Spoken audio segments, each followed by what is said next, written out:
Dacă tot este vară, haideți să ne bucurăm de legume și să pregătim mâncăruri delicioase. Acest tip de mâncare se poate pregăti și fără carne, însă eu de data aceasta am făcut-o cu ceafă de porc. Rămâneți până la final pentru a vedea rețeta pas cu pas. Pentru aproximativ 3 porții, eu am folosit un dovlecel pe care l-am decojit și l-am tăiat pe jumătate.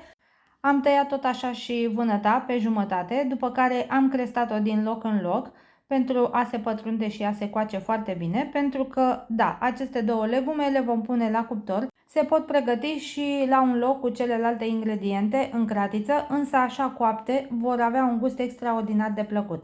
Peste ele am pus un praf de sare și de asemenea puțin ulei și le-am introdus la cuptor la 200 de grade pentru 40 de minute. Între timp am tocat și legumele, jumătate de ardei gras roșu, 2 cepe verzi, 3 căței de usturoi și un morcov, toate tăiate în cubulețe, mai puțin morcovul pe care l-am tăiat în rondele. Am folosit și 4 bucăți de ceafă de porc pe care am descongelat-o, eu am avut-o la congelator.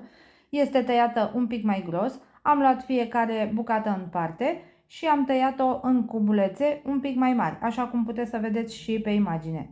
Apoi am pus o cratiță la foc în care am adăugat 4-5 linguri de ulei, l-am lăsat să se încingă foarte bine, după care am adăugat carnea. Am prăjit-o la foc iute aproximativ 7-8 minute, din când în când am mai amestecat, pentru ca ea să se facă pe toate părțile, doar cât să prindă o crustă la suprafață. Nu este nevoie să se gătească de tot.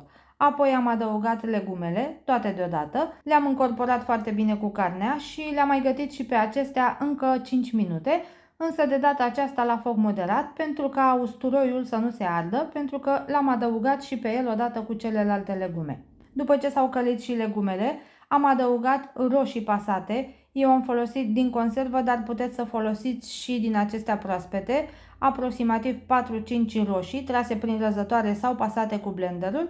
Dacă este din conservă, o conservă din aceea de 400 de grame. Am adăugat și un sfert de linguriță de sare, piper măcinat cam un vârf de linguriță, fiecare poate pune piper măcinat după gust, o linguriță de cimbru, puteți să folosiți și oregano și o linguriță de boia dulce. Am mai amestecat puțin pentru a se încorpora și condimentele, după care am adăugat o cană de supă de carne. Eu am folosit supă de carne, dacă nu o aveți puteți să folosiți pur și simplu apă. Am pus și o foaie de dafin, am acoperit cratița și am lăsat totul să fiarbă timp de 40 de minute sau până când carnea este foarte bine fiartă.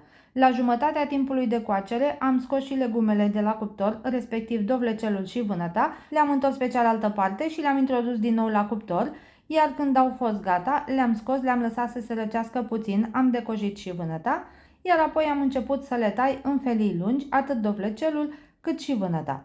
Dacă vă plac rețetele mele, nu uitați să apăsați butonul de urmărire și totodată să dați un like acestui videoclip. Puteți să-mi spuneți de asemenea din ce localitate a țării sau din afara ei urmăriți această rețetă. Apoi am pus dovlecelul și vânăta în mâncărică, am mai amestecat puțin, am lăsat să mai fiarbă aproximativ un minut, doar cât să dea câteva clocote, după care am oprit focul.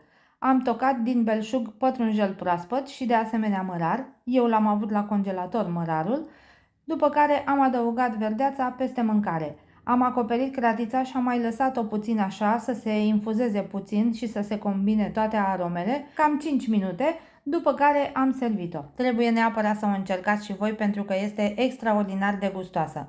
Dacă v-a plăcut această rețetă, vă aștept să-mi spuneți și în comentarii.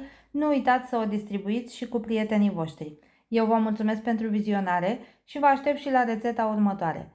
Numai bine tuturor!